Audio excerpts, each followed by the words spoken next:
Dear students, today we will find transpose and inverse of a matrix. So first we will see adjoint of a matrix. Transpose of a cofactor matrix is called adjoint of a matrix. बच्चों किसी भी square matrix का जब आप cofactor matrix find out करते हैं और उस कोफैक्टर मैट्रिक्स का जब आप ट्रांसपोज लेते हैं तो किसी भी कोफैक्टर मैट्रिक्स का जो ट्रांसपोज होता है वो हमारा एडजॉइंट मैट्रिक्स कहलाता है and it is represented by adjoint of A. इसको हम लोग एडजॉइंट ऑफ ए से जो है रिप्रेजेंट करते हैं. तो if capital A is any square matrix then its adjoint matrix will be adjoint of A equal to transpose of a cofactor matrix. तो जब हम लोग ये जो CA आपका है, CA जो है वो स्क्वायर मैट्रिक्स A का कोफैक्टर मैट्रिक्स है और इस कोफैक्टर मैट्रिक्स का जब हम ट्रांसपोज लेते हैं that will be equal to adjoint of A. तो CA यहां पर हमारा क्या कहलाएगा? कोफैक्टर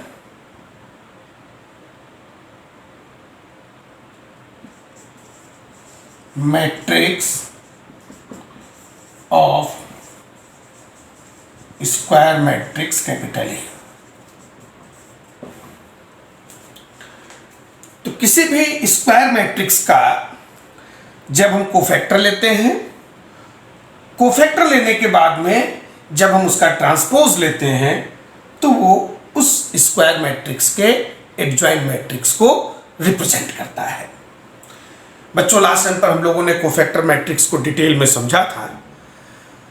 जो कोफैक्टर मैट्रिक्स हम लोगों ने फाइंड आउट किया था, अब आपको जस्ट उसका ट्रांसपोज ले लेना है, वही हमारा एडजॉइंट मैट्रिक्स कहलाएगा. जैसे सपोज हमारा कोई एक कोफैक्टर मैट्रिक्स है, तो लेट एक स्क्वायर मैट्रिक्स हम लोग लेते हैं A1 A2 A3 B1 B2 B3 C1 C2 C3. ये हमारा स्क्वायर मैट्रिक्स कैपिटल ए है 3 ऑर्डर का. फिर हम लोगों ने इसका कोफैक्टर मैट्रिक्स निकाला.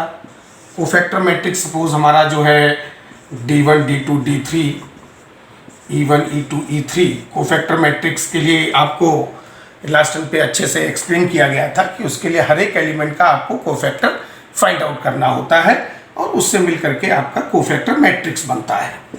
तो सपोज हमारा ये कोफैक्टर मैट्रिक्स आ गया. फिर जब हम इसका ट्रांसपोज लेंगे तो हमारा जो एडजॉइंट ऑफ ए होगा, तो इसको फैक्टर मैट्रिक्स का ट्रांसपोज आप सभी लोगों को अच्छे से पता ही होगा कि हम लोग करस्पॉन्डिंग रो को किस में कन्वर्ट कर देते हैं? करस्पॉन्डिंग कॉलम्स में. जैसे ये हमारा कोफैक्टर मैट्रिक्स है तो D1 D2 D3 ये जो फर्स्ट रो है वो फर्स्ट कॉलम में कन्वर्ट हो गया, करस्पॉन्डिंग रो करस्पॉन्डिंग कॉलम में कन्वर्ट होगा. तो ये हमारा जो है एडजॉइंट मैट्रिक्स होगा. जैसे हम लोग एक एग्जांपल लेते हैं, उसके थ्रू और अच्छे से आप लोगों को क्लियर हो जाएगा. तो हम लोग एक स्क्वायर मैट्रिक्स कैपिटल ए लेते हैं और उसका जो है को एडजॉइंट मैट्रिक्स हम लोग जो है फाइंड आउट करते हैं. तो एक कैपिटल ए मैट्रिक्स हम लोग लेते हैं 1 2 3 4 5 6 7 8 9. Find its adjoint matrix. हम लोगों को इसका एडजॉइंट मैट्रिक्स जो है फाइंड आउट करना है. जैसा कि आप लोगों ने अभी इसका डेफिनेशन देखा ही है कि जो एडजॉइंट मैट्रिक्स हमारा होता है वो कोफैक्टर मैट्रिक्स का ट्रांसपोज होता है. तो अंडरस्टूड है कि पहले हम लोगों को इस स्क्वायर मैट्रिक्स कैपिटल ए का क्या फाइंड आउट करना होगा? Cofactor matrix. एक चीज़ अच्छे से आप लोगों को ध्यान रखना है कि ये जो आपका एडजॉइंट मैट्रिक्स है वो एक स्क्वायर मैट्रिक्स का ही पॉसिबल हो सकता है जिसमें रो और कॉलम सेम हो. तो पहले हम लोग स्क्वायर मैट्रिक्स कैपिटल ए का कोफैक्टर निकालेंगे और उसके बाद जब हम ट्रांसपोज लेंगे तो हमको एडजॉइंट मैट्रिक्स मिल जाएगा. तो कोफैक्टर मैट्रिक्स फाइंड आउट करने के लिए हर एक एलिमेंट का हम लोगों को बच्चों क्या लेना होता है? कोफैक्टर. जैसे C11 ये लास्ट वीडियो में आप लोगों को अच्छे से एक्सप्लेन किया गया था. तो C11 आप लोगों को याद होगा -1 to the power 1 + 1 इंटू उस करस्पॉन्डिंग रो और कॉलम को हम लोग क्लोज कर देते हैं। ठीक, इसके बाद ये जो 2 ऑर्डर का डिटर्मिनेंट बचता है इसको क्रॉस में मल्टीप्लाई कर लिया जाता है। आप लोगों को अच्छे से याद हो गया, आ गया होगा -3। इसी तरह से C12 हम लोगों ने फाइंड आउट किया था 1 + 2। ठीक, -1 to the power 1 + 2, तो इसमें बाहर एक्स्ट्रा माइनस साइन आ जाएगा। फर्स्ट रो सेकंड कॉलम को आप क्लोज कर देंगे तो 36 - 42, तो -6 और एक माइनस, तो प्लस का 6 आ गया। इसी तरह से आप लोग C13, C21, C22 सभी को फैक्टर जो है फाइंड आउट करेंगे। तो अब मैं ये डायरेक्ट लिखे दे रहा हूँ, आप लोग इसको फाइंड आउट कर लीजिएगा। ये C21 होगा, इसी तरीके से ये हमारा C13 होगा, ये हमारा C21 होगा, ये C22 होगा। सिमिलरली C23 आपका जो है 6 आएगा। C31 आपका चूंकि 3 + 1 4 है तो यहाँ पॉजिटिव होगा, इनटू फिर आपका ये third row first column close हो जाएगा, तो 12 - 15 आप लोगों को अच्छे से याद आ गया होगा, -3। सिमिलरली C32 + 6 आएगा, C33 हमारा माइनस का 3 आएगा। तो ये हमारे कोफैक्टर्स हो गए। तो यहां से अब हमारा कोफैक्टर मैट्रिक्स बनेगा। तो जो कोफैक्टर मैट्रिक्स बनेगा CA -3 6 -3 12 -6 12 -3 6 -3। बच्चों ये हमारा कोफैक्टर मैट्रिक्स आ गया। और अब हम इसका क्या लेंगे, ट्रांसपोज लेंगे। क्या लेंगे, ट्रांसपोज। तो हमारा जो एडजॉइंट मैट्रिक्स है, एडजॉइंट ऑफ ए, वो इस कोफैक्टर मैट्रिक्स का ट्रांसपोज लेने पर आ जाएगा। तो -3 6 -3 12 -6 12 -3 6 -3। तो ये हमारा क्या कहलाएगा बच्चों, एडजॉइंट मैट्रिक्स। इस गिवन मैट्रिक्स का ये क्या हुआ, एडजॉइंट मैट्रिक्स। अब इसकी कुछ प्रॉपर्टीज पर भी हम लोगों को ध्यान देना होगा। एडजॉइंट मैट्रिक्स की कुछ प्रॉपर्टीज हैं, और वो जो हमारे क्वेश्चंस हैं, खासकर जो कॉम्पिटिटिव क्वेश्चंस होते हैं, मैंने आप लोगों को पहले भी बताया था कि जो कॉम्पिटिटिव क्वेश्चंस होते हैं उनमें थोड़ा सा जो प्रॉपर्टीज़ हैं उनका ज़्यादा यूज़ होता है। जिस तरह से भी हम लोगों ने एडिशन और सब्सट्रैक्शन ऑफ 2 मैट्रिसेस की प्रॉपर्टीज़ की थी, इसके बाद हम लोगों ने जो है ट्रांसपोज की प्रॉपर्टीज़ की थी। अब हम लोग जो है एडजॉइंट मैट्रिक्स की प्रॉपर्टीज़ को देखेंगे। तो नोट करें, properties of adjoint matrix.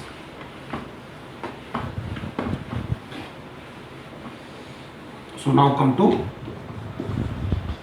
properties of adjoint matrix.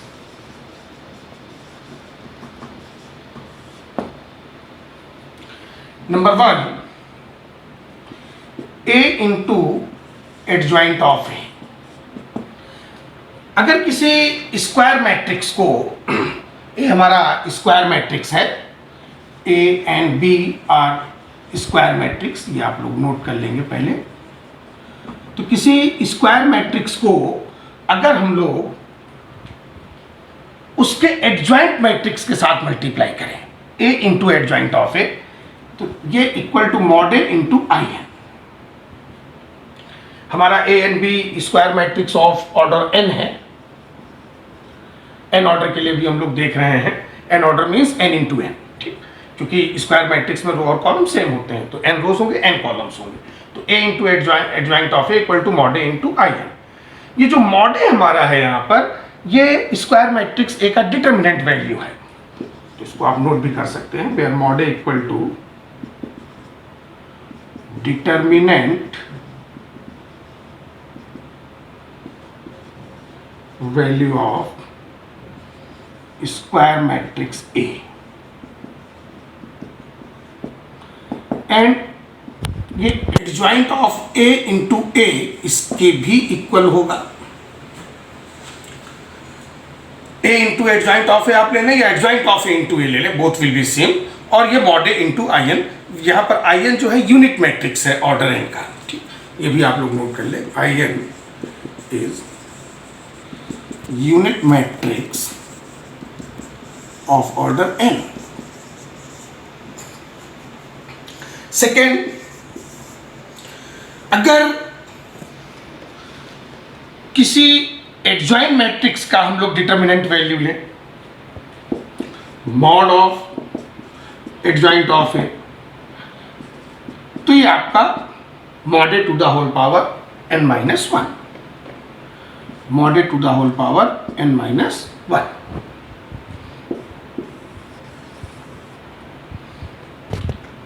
तो किसी एडजॉइंट मैट्रिक्स का अगर हम लोग डिटर्मिनेंट वैल्यू फाइंड आउट करते हैं, जब भी हम लोग स्क्वायर मैट्रिक्स का मॉड वैल्यू लेंगे मींस उसका डिटर्मिनेंट वैल्यू। तो किसी एडजॉइंट मैट्रिक्स का अगर हम लोग डिटर्मिनेंट वैल्यू निकालें तो वो जो स्क्वायर मैट्रिक्स ए है, mod A to the whole power n-, square matrix का जो mod value means square matrix का determinant value to the whole power n-1। ये हमारा n ऑर्डर के लिए रिजल्ट है। अगर आपको 3 ऑर्डर के लिए इसको लिखना हो, for 3 order square matrix capital A, तो ये रिजल्ट आपका हो जाएगा mod of adjoint of A equal to mod A whole square. क्योंकि 3 ऑर्डर में n का वैल्यू यहां पर 3 हो गया हमारा, तो 3 - 1 कितना हो गया, 2 हो गया। ठीक, तो mod of adjoint of A equal to mod A whole square.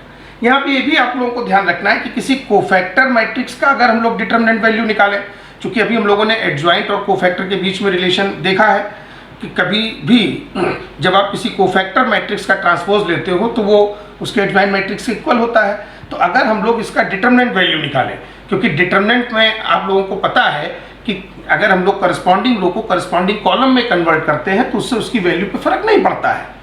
Determinant value में जब हम लोग इस करस्पॉन्डिंग रो को करस्पॉन्डिंग कॉलम में कन्वर्ट करते हैं तो उससे डिटर्मिनेंट की वैल्यू पे फर्क नहीं पड़ता है। तो इसीलिए अगर हम लोग कोफैक्टर मैट्रिक्स का डिटर्मिनेंट वैल्यू लें या एडजॉइंट मैट्रिक्स का डिटर्मिनेंट वैल्यू लें तो दोनों इक्वल होंगे। तो ये mod of C of A की भी इक्वल होगा। C of A means cofactor matrix of A. The third property is, जो हमारा थर्ड प्रॉपर्टी है, adjoint of A B equal to adjoint of B into adjoint of A. बच्चों यहाँ पर तुम लोग को ये ध्यान रखना है कि प्रोडक्ट के केस में चूंकि दो मैट्रिसेस के प्रोडक्ट में थोड़ा सा ऑर्डर का भी अपना एक रोल होता है। तो ए इंटू बी मैट्रिक्स का अगर हम लोग एडजॉइंट ले रहे हैं means A and B square matrices को मल्टीप्लाई करने के बाद अगर हम लोग एडजॉइंट लें, ठीक, वो इक्वल होगा अगर हम लोग बी मैट्रिक्स का एडजॉइंट ले लें इंटू ए मैट्रिक्स का एडजॉइंट ले लें। तो यहाँ पर जो सीक्वेंस है वो रिवर्स हो जाएगा। इसी तरह से अगर हमारे पास 3 स्क्वायर मैट्रिक्स हो, adjoint of A B C, तो ये इक्वल हो जाएगा adjoint of C into, just reverse हो जाएगा sequence, adjoint of B into adjoint of A. The fourth one is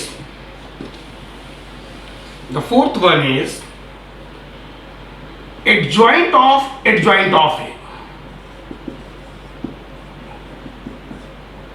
बच्चों इसको भी बहुत अच्छे से आप लोग किसी एडजॉइंट मैट्रिक्स का फिर से एडजॉइंट लें, जैसे कि स्क्वायर मैट्रिक्स से है उसका हमने एडजॉइंट मैट्रिक्स निकाला और उसका फिर से हम लोग एडजॉइंट मैट्रिक्स निकाले, तो ये इक्वल टू हो जाएगा तुम्हारा mod A to the whole power n-2 into ए।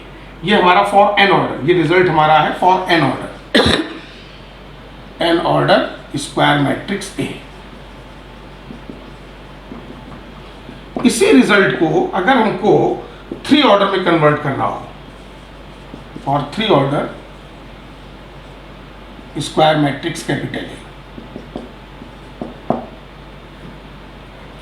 तो अगर इसको 3 ऑर्डर में हमको कन्वर्ट करना हो तो ये रिजल्ट आपका हो जाएगा एडजॉइंट। चूंकि 3 ऑर्डर में हम लोग बार बार इसलिए लिख रहे हैं क्योंकि जनरली हम लोग क्वेश्चन 3 ऑर्डर मैट्रिक्स पर ही सॉल्व करते हैं, तो इसलिए n इक्वल टू 3 जब आप यहाँ लेंगे तो ये इक्वल टू क्या हो जाएगा, मॉड ए इंटू ए। तो इस प्रॉपर्टी को आप लोगों को बहुत अच्छे के साथ ध्यान रखना है। अगर किसी एडजॉइंट मैट्रिक्स का हम लोग फिर से एडजॉइंट लेते हैं तो mod A to the whole power n-2 into A, और अगर ये 3 ऑर्डर का स्क्वायर मैट्रिक्स है तो ये मॉड ए इंटू ए के इक्वल होगा। द फिफ्थ वन इज, अगर किसी एडजॉइंट मैट्रिक्स का हम लोग ट्रांसपोज लें, ये एडजॉइंट मैट्रिक्स है, उसका अगर हम लोग ट्रांसपोज लें, ठीक, तो ये इक्वल होगा adjoint of transpose of a matrix. Means किसी स्क्वायर मैट्रिक्स का हम लोग पहले ट्रांसपोज लेकर के फिर उसका एडजॉइंट लें, या किसी स्क्वायर मैट्रिक्स का पहले एडजॉइंट लेकर के फिर उसका हम ट्रांसपोज लें। फिर से एक बार सुनिए, किसी स्क्वायर मैट्रिक्स का ट्रांसपोज लेने के बाद हम उसका एडजॉइंट लें, या किसी स्क्वायर मैट्रिक्स कैपिटल ए का पहले हम एडजॉइंट लेकर के फिर उसका ट्रांसपोज लें, both will be same. And the last one is, अगर कोई स्क्वायर मैट्रिक्स ए सिमेट्रिक है तो उसका जो एडजॉइंट मैट्रिक्स होगा वो भी सिमेट्रिक मैट्रिक्स होगा। If A is symmetric, if A is symmetric matrix, then its adjoint matrix will also be symmetric.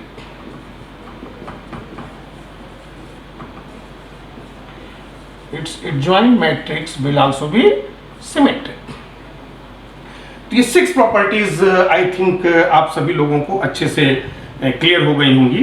Questions में इन प्रॉपर्टीज का हम लोगों को यूज करना होगा, तो एक बार अच्छे से इन प्रॉपर्टीज को, टोटल 6 प्रॉपर्टीज है एडजॉइंट की हमारी, तो इन 6 प्रॉपर्टीज को आपको एक बार अच्छे से रिवाइज कर लेना होगा। तो आई थिंक ये एडजॉइंट का कॉन्सेप्ट आप लोगों को अच्छे से क्लियर हो गया होगा।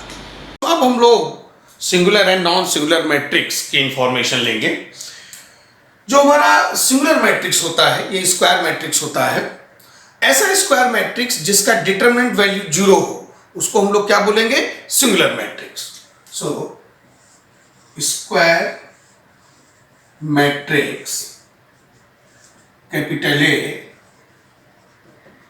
Having determinant value is 0।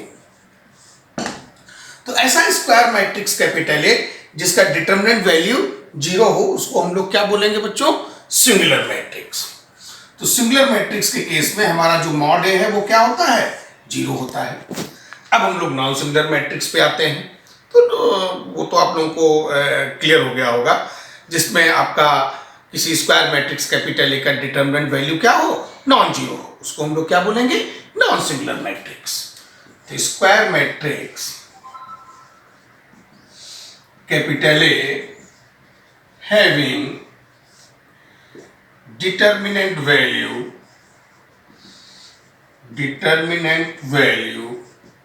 is non-zero। तो ऐसा स्क्वायर मैट्रिक्स कैपिटल ए जिसका डिटरमिनेंट वैल्यू क्या हो? नॉन जीरो हो, उसको हम लोग क्या बोलेंगे? Non singular. So in case of non singular matrix mod A not equal to 0। तो सिंगुलर मैट्रिक्स के केस में mod equal to 0, non singular matrix के केस में मॉड नॉट इक्वल टू 0। अब हम लोग इसका एक एग्जांपल देख लेते हैं। जैसे हमारा ये फर्स्ट एग्जांपल है, कैपिटल ए मैट्रिक्स है हैविंग एलिमेंट 1 5 6 9, 2 ऑर्डर का कैपिटल ए मैट्रिक्स है। जब हम लोग इसका डिटरमिनेंट वैल्यू फाइंड आउट करेंगे तो 9 - 30 -21। तो यहाँ पर आप देख रहे हो जो हमारा मॉड है वो नॉन जीरो है। तो ये जो मैट्रिक्स ए है ये क्या कहलाएगा? ए इज नॉन सिंगुलर। इसी तरह से हम लोगों ने सेकंड एग्जांपल लिया। इस सेकंड एग्जांपल में हम लोगों ने एक 3 ऑर्डर का मैट्रिक्स लिया है हैविंग एलिमेंट्स 1 2 3 4 5 6 7 8 9। तो इस 3 ऑर्डर मैट्रिक्स को जब हम लोग R1 के रिस्पेक्ट में एक्सपेंड करके सॉल्व करेंगे तो यहाँ पर जो डिटरमिनेंट वैल्यू है वो आपका क्या आ रहा है?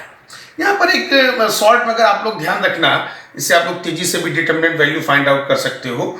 अगर किसी डिटरमिनेंट के जो एलिमेंट्स हैं वो एपी में हो, अरिथमेटिक प्रोग्रेशन में हो, जैसे आप यहाँ देख रहे होगे रो में अगर आप चलो तो 1 2 3, रो में अगर आप चले तो आप देख रहे होगे 1 2 3, तो 1 का कॉमन डिफरेंस है यहाँ पर, 4 5 6 1 का कॉमन डिफरेंस है, 7 8 9 1 का कॉमन डिफरेंस है। इसे कॉलम में भी अगर आप चलें 1 4 7 2 5 8 3 का कॉमन डिफरेंस है।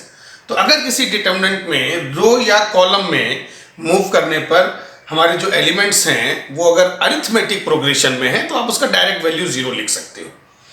तो इस तरीके से ये मॉड ए यहाँ पर आपका 0 हो गया, या सॉल्व करके भी R1 के रिस्पेक्ट में एक्सपेंड करके तब भी आप इसका डिटर्मिनेंट वैल्यू फाइंड आउट कर सकते हो।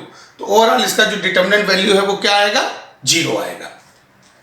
तो अगर ये डिटर्मिनेंट वैल्यू 0 है तो यहाँ पर हमारा जो मैट्रिक्स ए है वो क्या कहलाएगा, ए is singular matrix.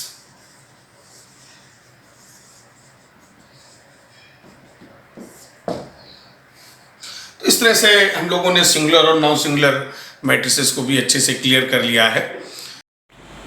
Dear students, अब हम लोग एक given square matrix capital A का इनवर्स मैट्रिक्स फाइंड आउट करेंगे। So now come to inverse of a matrix. If capital A be any given square matrix, then its inverse matrix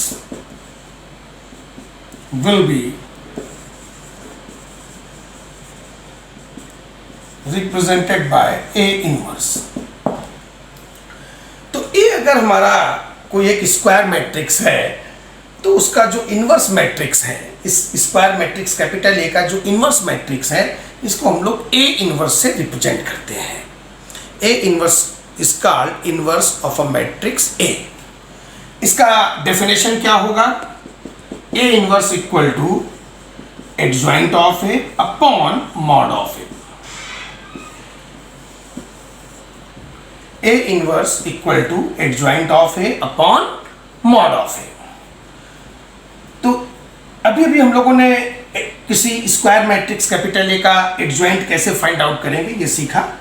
उसी को जब हम लोग स्क्वायर मैट्रिक्स ए की determinant value, mod A means determinant value of square matrix ए, तो जब हम लोग स्क्वायर मैट्रिक्स ए की डिटर्मिनेंट वैल्यू से डिवाइड कर देंगे, means determinant value of A से डिवाइड कर देंगे, तो हमको क्या मिल जाएगा, inverse matrix. So A inverse equal to adjoint of A upon mod of A, adjoint of A upon mod of A. ठीक, अब यहाँ पर आपको एक चीज ये भी ध्यान रखना जरूरी है कि ये जो स्क्वायर मैट्रिक्स ए का जो डिटर्मिनेंट वैल्यू है, जो मॉड ए हमारा है, ये क्या कहलाता है, determinant value of square matrix A, determinant value of square matrix capital A. तो इस चूंकि ये डिनोमिनेटर में है तो निश्चित रूप से इसका नॉन जीरो होना जरूरी है, क्योंकि हम सभी लोग जानते हैं कि अगर हमारा डिनोमिनेटर यहाँ पर जीरो हो गया तो फिर ए इनवर्स हमारा पॉसिबल नहीं होगा। तो इसीलिए नोट में आप लोगों को ये पॉइंट अच्छे से नोट कर लेना है। If mod A equal to 0, then A inverse does not exist। तो अगर हमारा स्क्वायर मैट्रिक्स का डिटर्मिनेंट वैल्यू 0 हो जाता है तो फिर हमारा जो इनवर्स मैट्रिक्स है वो एग्जिस्ट नहीं करेगा। इसीलिए जब भी हम लोगों को किसी स्क्वायर मैट्रिक्स का इनवर्स मैट्रिक्स फाइंड आउट करना होता है तो सबसे पहले हम लोग उसका डिटर्मिनेंट वैल्यू फाइंड आउट करते हैं, क्योंकि अगर डिटर्मिनेंट वैल्यू हमारा 0 हो गया तो सीधा सीधा हमारा आंसर हो जाएगा A inverse does not exist. फिर वहां पर हमको ए इनवर्स फाइंड आउट करने की जरूरत नहीं है। लेकिन हाँ, अगर हमारा मॉड ए नॉन जीरो है तो फिर हम लोग वहां पर उसका इनवर्स मैट्रिक्स फाइंड आउट करेंगे, जिसके लिए पहले हम लोगों को उसका क्या निकालना होगा, स्क्वायर मैट्रिक्स का एडजॉइंट मैट्रिक्स, और फिर उस एडजॉइंट मैट्रिक्स को मॉड ए से हम लोग क्या कर देंगे, डिवाइड कर देंगे, हमारा ए इनवर्स आ जाएगा। ठीक, so for existence of A inverse, for existence of A inverse mod A not equal to zero, mod A का नॉन जीरो होना जरूरी है, मॉड ए का नॉन जीरो होना जरूरी है। ठीक, तो एक एग्जांपल के थ्रू अब हम लोग एक गिवन स्क्वायर मैट्रिक्स ए का इनवर्स मैट्रिक्स फाइंड आउट करते हैं। तो सबसे पहले हम लोग एक एग्जांपल लेते हैं। एग्जाम्पल हमारा है स्क्वायर मैट्रिक्स कैपिटल ए 1 2 3, 3 ऑर्डर का स्क्वायर मैट्रिक्स हम लोग लेते हैं। ये 3 ऑर्डर का हमारा स्क्वायर मैट्रिक्स है। फाइंड ए इनवर्स, हम लोगों को इस इनवर्स मैट्रिक्स ए का, इस स्क्वायर मैट्रिक्स ए का इनवर्स मैट्रिक्स फाइंड आउट करना है। तो सबसे पहले हम लोग बच्चों क्या फाइंड आउट करेंगे? मॉड ए। क्या फाइंड आउट करेंगे? मॉड ए। तो इसका डिटर्मिनेंट वैल्यू हम लोग फाइंड आउट करेंगे। तो ये स्क्वायर मैट्रिक्स हमारा डिटर्मिनेंट फॉर्म में कन्वर्ट होगा, और जब आप इसका डिटर्मिनेंट वैल्यू फाइंड आउट करोगे तो वो 0 आ जाएगा। अब चूंकि इसका डिटर्मिनेंट वैल्यू 0 आ गया, इट मीन्स यहां पर इस स्क्वायर मैट्रिक्स का इनवर्स मैट्रिक्स एग्जिस्ट नहीं करेगा। तो आपका आंसर क्या हो जाएगा? A inverse does not exist. A inverse does not exist. Okay बच्चों, अब हम लोग एक 3 ऑर्डर मैट्रिक्स का इनवर्स मैट्रिक्स फाइंड आउट करते हैं। जैसे ये हमारा एक 3 ऑर्डर का मैट्रिक्स कैपिटल ए है, जिसके एलिमेंट 1 3 -2 -3 0 -5 एंड 2 5 0। तो जैसा कि आप लोग जानते हैं कि सबसे पहले जब भी किसी मैट्रिक्स का हम लोगों को इनवर्स मैट्रिक्स फाइंड आउट करना होता है तो हम लोग उसका डिटर्मिनेंट वैल्यू फाइंड आउट करते हैं। So first we will find mod of A. तो mod of A find out करने के लिए इसका डिटर्मिनेंट वैल्यू हम लोग फाइंड आउट करेंगे। तो इसको R1 के रिस्पेक्ट में एक्सपेंड करेंगे। इस तरीके से हम लोग एक्सपेंड करेंगे। फिर सेकेंड एलिमेंट आएगा -3 इंटू 0 + 10 -2 इंटू आपका 0 और ये कॉलम क्लोज हो जाएगा -15 और 0। तो फाइनली 25 -30 एंड +30। तो बच्चों हमारा जो डिटर्मिनेंट वैल्यू आएगा इस स्क्वायर मैट्रिक्स का वो 25 आएगा। अब हम लोग चूंकि जो इनवर्स मैट्रिक्स होता है उसका डेफिनेशन तो सभी लोगों को पता ही है, A inverse equal to adjoint of A upon mod of A. अब एडजॉइंट के लिए पहले हम लोगों को इसका क्या फाइंड आउट करना होगा? Cofactor matrix. तो मॉड ऑफ ए हम लोगों का 25 आ गया है, ये हम लोगों ने नोट कर लिया है। अब हम लोग इसका कोफैक्टर मैट्रिक्स फाइंड आउट करते हैं। कोफैक्टर फाइंड आउट करने के लिए हम लोगों को हर एक एलिमेंट का कोफैक्टर निकालना होगा। So first we will find C11। C11 जो हमारा ये फर्स्ट कॉलम पे जो एलिमेंट है उसका कोफैक्टर। तो ये चूंकि 1 और 1 इसका जब सम आप करेंगे तो ये इवन आता है, 1 + 1 2। तो ये लोकेशन पॉजिटिव लोकेशन होगा। ये आपका 0 हो गया और ये आपका प्लस का 25 हो गया। तो ये C11 आपका 25। Then we will find C12। C12 में आपको इसको और इसको क्लोज कर देना और यहाँ पे माइनस साइन आएगा, ये और ये आपका क्लोज हो गया, इसको आपको क्लोज कर देना है। तो क्लोज होने के बाद में आपका जो है 0 एंड +10, ये आपका -10 आ गया। देन C13 ये फिर पॉजिटिव होगा, ये अल्टरनेट इस तरीके से चलता है आपका, जैसा कि हम लोगों ने कोफैक्टर्स फाइंड आउट किए थे। -15 0, ये आपका -15 आ गया। सिमिलरली C21 ये फिर माइनस होगा, 2 + 1 आपका जो है 3 होता है, ऑड होता है।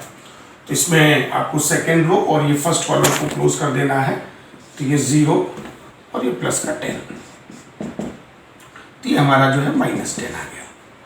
देन C22 आपको इसको और इसको क्लोज कर देना है। ये प्लस होगा 0 + 4, ये आपका प्लस का 4 आ गया।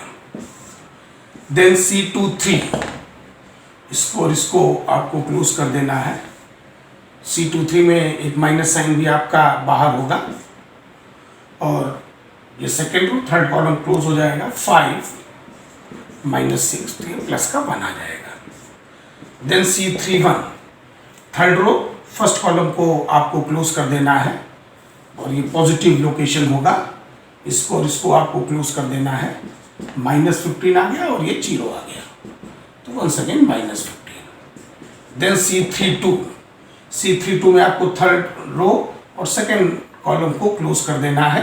एक एक्स्ट्रा माइनस साइन यहाँ पे होगा, -5 -6, तो ये आपका प्लस का 11 आ जाएगा। एंड देन C33 ये लास्ट एलिमेंट आपका होगा, इसमें इसको आपको क्लोज कर देना है। 0 + 9, तो ये आपका 9 आ जाएगा। तो इस तरह से इस कैपिटल A स्क्वायर मैट्रिक्स का हम लोगों को स्क्वायर मैट्रिक्स जो है वो फाइंड आउट हो जाएगा।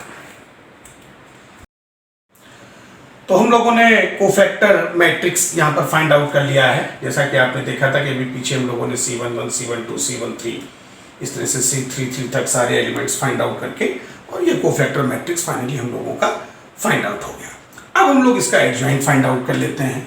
तो जो हमारा एडजॉइंट मैट्रिक्स होता है वो इस कोफैक्टर मैट्रिक्स का ट्रांसपोज होता है। ये भी हम लोगों ने अच्छे से पहले से किया हुआ है।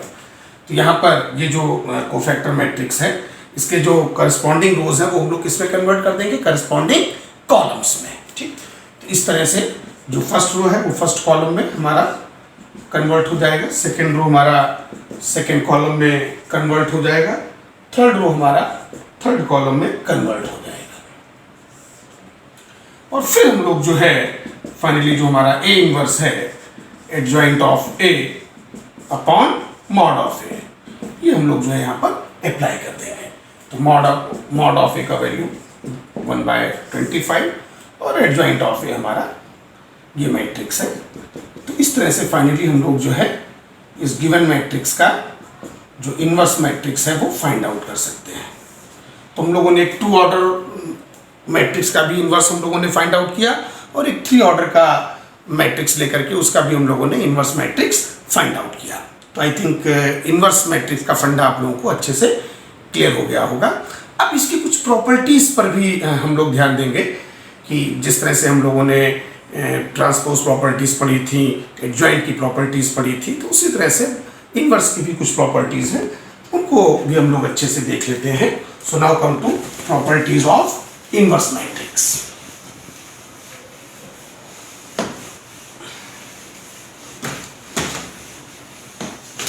Properties of inverse matrix, properties of inverse matrix, इनको भी आप लोग अच्छे से ध्यान देंगे। तो अगर हमारे पास A and B 2 square matrix हैं, A and B 2 given square matrix. The first one is, अगर किसी इनवर्स मैट्रिक्स का हम लोग 2 बार इनवर्स फाइंड आउट करते हैं तो हम लोग वापस उसी सेम मैट्रिक्स कैपिटल A पर आ जाएंगे। सिमिलरली अगर हमारे पास A इंटू B 2 मैट्रिसेस हैं जिनको मल्टीप्लाई किया गया है, और मल्टीप्लाई करने के बाद अगर हम लोग इनवर्स फाइंड आउट करते हैं then it will be equal to B inverse into A inverse. तो यहाँ पर जो सीक्वेंस है वो रिवर्स हो जाएगा। इसी तरह से अगर हमारे पास 3 मैट्रिसेस हों, इसको भी आप लोगों को अच्छे से ध्यान रखना है, then C inverse into B inverse into A inverse. The third one is, अगर किसी स्क्वायर मैट्रिक्स कैपिटल A को उसी की इनवर्स मैट्रिक्स के साथ मल्टीप्लाई किया जाए, A इंटू A इनवर्स, तो हम लोगों को बच्चों क्या मिलेगा, यूनिट मैट्रिक्स कैपिटल है। I हमारा यहाँ पर क्या है, unit matrix. The fourth one is, अगर किसी इनवर्स मैट्रिक्स का हम लोग मॉड लें, मीन्स इसका डिटर्मिनेंट वैल्यू फाइंड आउट करें, then it will be equal to 1 upon mod of A, mod of A inverse equal to 1 upon mod of A। The fifth one is, अगर हमारा square matrix capital A symmetric है तो इसका जो inverse होगा वो भी सिमेट्रिक होगा। If A is symmetric matrix, then its inverse matrix will also be symmetric। तो इसका जो इनवर्स मैट्रिक्स होगा वो भी हमारा क्या कहलाएगा, सिमेट्रिक मैट्रिक्स कहलाएगा। तो आई थिंक ये इन्वर्स मैट्रिक्स की जो प्रॉपर्टीज़ हैं वो आप लोगों को अच्छे से क्लियर हो गई होंगी। एक पॉइंट यहाँ पर आप लोगों को और ध्यान रखना है, एक वर्ड हमारा यूज़ होगा और वो वर्ड हमारा है orthogonal matrix.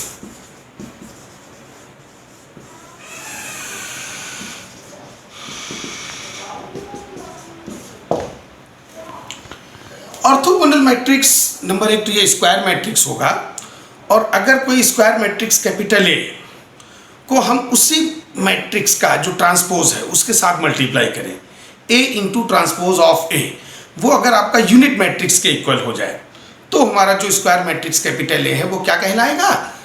Orthogonal matrix.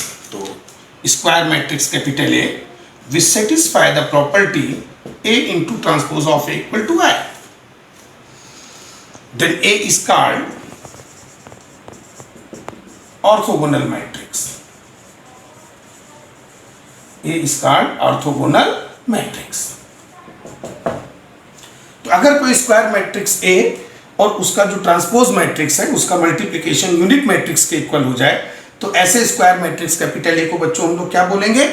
Orthogonal matrix. इसको दूसरे तरीके से भी डिफाइन किया जा सकता है, जैसे यहाँ पर ये जो कैपिटल ए मैट्रिक्स है उसको अगर हम लोग राइट साइड में शिफ्ट करें तो I इंटू ए इनवर्स, आपका ए इनवर्स होगा तो transpose of A equal to क्या हो जाएगा? A inverse. तो ये भी हम लोग इस तरह से भी हम लोग जो है इसको डिफाइन कर सकते हैं। तो अगर transpose of A,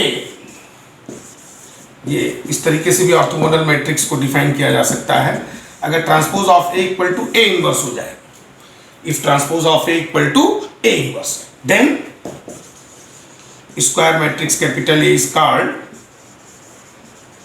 orthogonal matrix। तो ऐसे स्क्वायर मैट्रिक्स कैपिटल ए को हम लोग क्या बोलेंगे?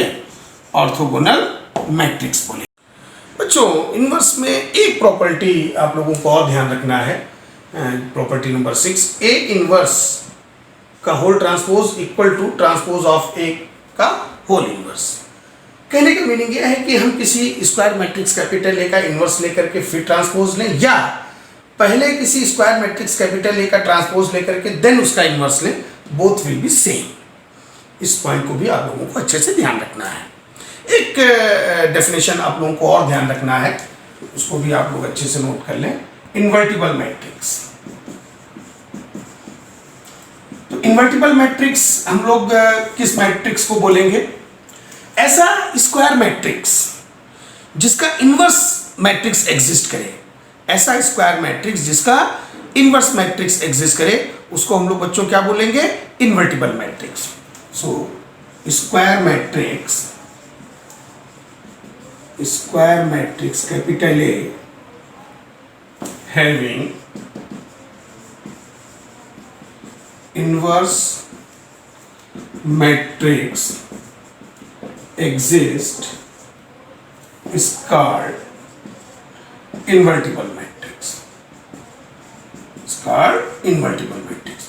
और ये तो आप लोगों को पता ही है कि किसी भी स्क्वायर मैट्रिक्स कैपिटल ए का इन्वर्स मैट्रिक्स तभी एग्जिस्ट करता है जब उसका determinant value means mod of A क्या हो? नॉन जीरो, क्योंकि ए इन्वर्स का जो फॉर्मूला है उसमें adjoint of A upon mod of A. अगर आपका डिनोमिनेटर जीरो हो जाएगा तो फिर उस स्क्वायर मैट्रिक्स का इन्वर्स मैट्रिक्स एग्जिस्ट नहीं करेगा। तो इसीलिए एग्जिस्टेंस के लिए मॉड ऑफ ए का नॉन जीरो होना जरूरी है, और अगर किसी स्क्वायर मैट्रिक्स कैपिटल ए का इन्वर्स एग्जिस्ट कर रहा है तो उसको हम लोग इन्वर्टिबल मैट्रिक्स भी बोल सकते हैं। तो इस तरह से आज ये सारे पॉइंट्स हम लोगों के इस वीडियो में कवर हो गए हैं। अपने नेक्स्ट वीडियो में अब हम लोग ट्रांसपोज प्रॉपर्टीज, एडजॉइंट प्रॉपर्टीज और इन्वर्स प्रॉपर्टीज पर जो बेस्ड ऑब्जेक्टिव क्वेश्चंस बनते हैं उनकी हम लोग और अच्छे से प्रैक्टिस करेंगे। तो थैंक यू डियर स्टूडेंट्स। अगर हमारा वीडियो आप लोगों को पसंद आता है तो हमारे वीडियो को लाइक करें, शेयर करें और चैनल को हमारे सब्सक्राइब करना मत भूलें। Thank you.